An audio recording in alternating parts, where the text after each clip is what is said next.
The Montana winds howled through the snow-covered forest as Michael Thompson clutched his 12-year-old daughter's hand. They walked hurriedly, trying to get home before the snowstorm hit. Their 3 shepherd dogs ran ahead, guiding the H.E. through the thick snow. That's when the lead dog suddenly stopped. Its ears perked up, nose pointing toward a fallen tree. Without a bark, it rushed toward it. The other 2 dogs following behind, Luna cried out, pointing to where the dogs were gathering around something. Michael approached, his heart beating faster. Ash saw what the largest dog was, examining a tiny bobcat kitten, nearly motionless, its fur stained with blood. The bobcat kitten breathed weakly, its cloudy blue eyes blinking in pain. Michael knelt in the snow, removed his gloves, and placed his warm hand on the threatening creature. He looked around and saw blood trails leading to the deeper forest where its mother might have been. Poached signs of an illegal trap glinted beneath a nearby snowdrift. Michael was a biologist, well aware that interfering with wildlife often did more harm than good. But in the approaching storm, with temperatures dropping below freezing, this kitten had no chance of survival. Surprisingly, the 3 dogs showed no aggression. Instead, the lead dog gently licked. The kittens had a protective behavior rarely seen toward what would normally be considered a rival predator. Rebecca, Michael's wife and a veterinarian, was displeased at seeing the wild animal in their home, but quickly switched to professional mode. She examined the bobcat kitten, severely hypothermic and malnourished. After stabilizing its condition, she placed it in a box lined with blankets in the kitchen, certain it wouldn't survive the night. But the next morning, they discovered the unthinkable. The kitten had not only survived, but was surrounded by the 3 shepherd dogs, forming a protective circle around it. The lead dog lay closest to its large body, providing warmth throughout the night. Luna named it Scout because it would need to learn how to survive. The snowstorm became one of the heaviest snowfalls in Montana. History roads were blocked. Communication with the Wildlife Conservation Department became impossible. During this time, Scout not only survived but thrived. And then the strange began to happen. After just 2 weeks, Scout began showing unusual behaviors. The bobcat kitten didn't move like a typical cat. It mimicked the confident, powerful gait of the shepherd dogs. When the lead dog sat watching the room, Scout sat beside it, copying its posture exactly. Michael began documenting these behaviors. Each day, Scout absorbed more canine behaviors. The kitten would come when called, an extremely rare trait in wild cats. It played chase with the youngest dog, learned to pull toys, and even attempted to bark, making a strange sound between a growl and a hiss. 4 months passed and Scout developed into a healthy young bobcat with unique behavioral traits. It woke up with the 3 dogs, ate with them, and even learned to patrol the farm boundaries as the lead dog had taught it. At night, Scout slept curled up among the 3 dogs as if they were one family. Scout combined its natural bobcat instinct, its extraordinary climbing ability, acute hearing and lightning, fast reflexes with the behavior and loyalty of shepherd dogs. The result was a unique creature, both wild and tame. Both cat and dog Luna took videos of Scout and posted them on social media. The bobcat, who thought it was a dog, quickly became a local phenomenon. People began visiting the farm, curious about the strange creature they had heard about. When the roads were finally cleared, Ranger Martinez came to visit, responding to reports of an illegally kept bobcat. He was surprised to see Scout responding to its name and behaving like a dog. But the law was the law. Keeping wildlife without a permit is illegal in Montana. He reminded them Michael applied for a special wildlife keeping permit. While waiting, Scout continued to develop alongside its dog brothers. The bobcat was now partially grown with more distinct spotted markings and a stronger build, but its behavior remained an odd mixture of the 2 species. 2 months later, the answer came. The application was denied. The Wildlife Conservation Department demanded that Scout be surrendered. For introduction to the wild, Luna posted an emotional video online, attracting millions of views and national attention. Under public pressure, the Conservation Department agreed to send a team of experts to evaluate Scout's case before making a final decision. The department director, a zoologist, and Ranger Martinez spent a day observing Scout, how it moved, interacted with dogs and humans, and responded to signals. They were amazed by the bobcat's level of adaptation. This is a special case, the department director admitted. But the law has no exceptions. The bobcat is a willed animal. It belongs in its natural environment. The zoologist agreed that Scout was too domesticated to survive in the wild. Instead of taking it to a lifetime facility, they proposed a middle ground. Scout would be taken to a wilderness area, 100 meters from the farm, with a GPS collar for tracking. If it could adapt to wildlife, it would be free. If not, they would consider other options. The day of separation came too quickly. Luna cried incessantly. Rebecca prepared a special food bag sufficient for 2 weeks, though she knew Scout needed to learn to hunt. Michael attached the GPS collar to the bobcat, his hands trembling as he stroked its thick fur one last time. But the most heartbreaking reaction came from the 3 dogs. When Scout was placed in the transport cage, they whined and barked, continuously trying to prevent the rangers from taking it. The lead dog stood firm like a wall before the car door, moving only when Michael commanded. At the release site, a lush valley with a nearby stream, they opened the cage door. Scout stepped out, cautiously sniffing the new air.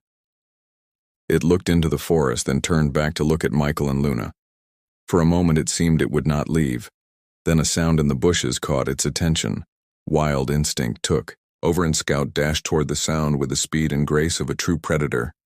In an instant it disappeared into the forest. Luna sobbed in her parents' arms. On the way home, the GPS tracking screen blinked, showing Scout moving deeper into the forest. "It will be fine," Michael whispered, trying to believe his own words. "This is where it belongs." But when they returned to the farm, the 3 dogs refused to enter the house. They sat on the porch, eyes fixed toward the distant hills where Scout had disappeared. A week passed since Scout was released. Luna checked the GPS data, hourly tracking every movement of the bobcat. Initially, Scout seemed to be adapting, moving cautiously through new territory, seeking shelter and water sources. At home, the 3 dogs fell into a deep depression. They refused to eat, wouldn't play, and spent hours sitting on the highest hill of the farm, eyes never leaving the direction where Scout had disappeared. On the 10th night, the GPS data showed a strange change. Scout stopped at a high point on a hillside. It stayed there for nearly 24 hours, barely moving. Michael worried. It was injured or sick. But then at sunset the next day, Scout began moving in the direction of the farm. Day by day, Scout's movement pattern became clearer. It wasn't wandering randomly, it was moving with purpose. Homeward. Initially, its journey was slow and interrupted. Many times it stopped to hunt or rest, but after each stop, it always continued in the same direction. Michael calculated the distance. Scout had covered 30 mi in the first 5 days, faster than the average for wild bobcats moving through new territory. "This can't just be coincidence," he told Rebecca, as they looked at the data together. "It's finding its way home." The GPS revealed the challenging journey Scout faced. On the 6th day, it approached a wide river, where spring had made the water high and fast-flowing.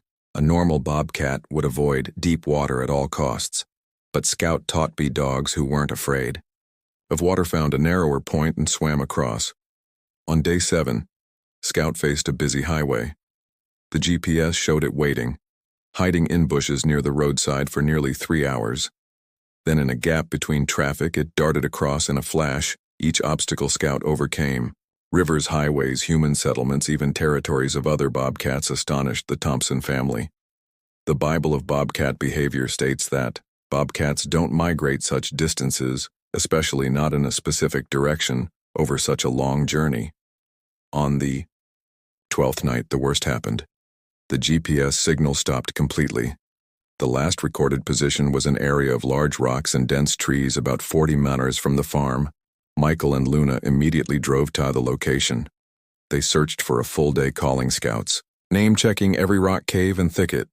No sign of the bobcat except a broken piece of the GPS collar strap. Caught on a low branch. Michael imagined what might have happened. Scout got caught, struggled to free itself, and damaged the collar in the process, but would it continue the journey, or was it injured, or worse? The next 3 days were long, painful days of waiting and fragile hope. Luna was so desperate, she barely left her room. Rebecca contacted every ranger station and veterinary hospital within 100-mile radius. Michael kept studying maps, trying to predict Scout's possible route. He calculated that if Scout maintained its speed and direction before the signal was lost, it could reach the farm within 2 to 3 more days, assuming it wasn't injured. Its fur saved it in the cold environment, but it needs food and water, he analyzed. And it has to avoid larger predators, wolves, bears, even humans. The truth was, Scout's chances of survival diminished with each passing hour. On the third night since losing, the signal as the family was trying to have dinner in a heavy mood, the 3 dogs suddenly jumped up as if electrocuted. The lead dog ran to the door, barking furiously, the other 2 following, tails wagging in excitement. Michael hurriedly opened the door, his heart pounding. Standing at the edge of the yard in the moonlight was Asmal's slender figure, Scout dirty thinner, and without the GPS collar but alive, and it was looking straight at the house later when analyzing Scout's journey based on partial GPS data and distance calculations. Michael estimated that Scout had crossed at least 100 miles of varied terrain, 2 major rivers, 1 main highway, a human settlement, several territories of other bobcats, and all within about 16 days when it was just reaching. Maturity experts later tried to explain this behavior from geomagnetic positioning abilities to exceptionally developed terrain memory to unusual migratory instincts. But for the Thompson family, the only explanation needed was Love Scout hadn't returned to a place it had returned to its family. The moment Scout saw the 3 dogs, its entire demeanor changed. It rushed forward no longer with the cautious movement of a wild bobcat, but with the excited sprint of a dog reuniting with family. The 3 dogs ran to meet it, and all 4 animals met in a rolling bundle of joyful sounds and wet, for Luna sobbed. Running out and kneeling beside them, Michael and Rebecca followed, unable to believe their eyes. Scout, the wild bobcat, had found its way back over 100 of unfamiliar terrain, following a straight line to the only home it had ever known. They brought Scout inside, where Rebecca immediately examined it. The bobcat had lost weight, had a small wound on its front leg, possibly from where the collar had caught on something, and it had struggled to break free, but otherwise it was remarkably healthy. After the long journey, Michael called Ranger Martinez, who came over first thing the next morning, unable to believe what he was seeing. "This doesn't happen," he muttered, watching Scout curled up among the 3 dogs as if it had never left. "Bobats don't do this. They don't move such distances just to return to a specific place, and they certainly don't seek out the company of other species." Luna knelt beside Scout, stroking its fur. "It doesn't think it's a bobcat, it thinks it's part of this family." Martinez looked at Michael and Rebecca. "I need to report this, you know. They'll want to take it away again, probably farther this time." But as Martinez looked into Scout's eyes, wild yellow eyes but filled with unmistakable attachment, he sighed. "I'll propose another option, no promises, but there's never been a case like this before." 2 weeks later, the director of the Wildlife Conservation Department personally returned to the Thompson farm. She observed Scout in its environment, chasing with the youngest dog, patrolling boundaries, with the lead dog and sleeping curled up beside all 3. "What we are seeing here challenges everything we understand about animal behavior," she admitted. "Scout is no longer an ordinary bobcat, but it's not aped either." The final decision came a month later. A special, unprecedented type of permit would be issued to the Thompson family. Scout was allowed to stay, provided it would be part of a long-term study on animal behavior and interspecies social bonding. The family had to build a spacious outdoor area for Scout and the 3 dogs, allow periodic inspections, and participate in public education programs. Michael and Rebecca agreed. Immediately, Luna jumped with joy. A year later, the Thompson farm became a small attraction, where groups of students and researchers could observe Scout and its dog brothers. Michael had published a scientific paper on this unique case. Luna, now 14, had decided to become a zoologist, and Scout, the bobcat, had fully developed with all the wild beauty and power of its species. But as it sat on a high rock in its area, watching over the farm with the same vigilant posture as the lead dog, no one could deny that it had found exactly where it belonged. Scout's extraordinary journey from a dying bobcat kitten to unique creature living between 2 worlds had proven a simple but profound truth. Sometimes love and attachment can be stronger than even natural instinct. And family in the deepest sense is not where you are born, but where you are.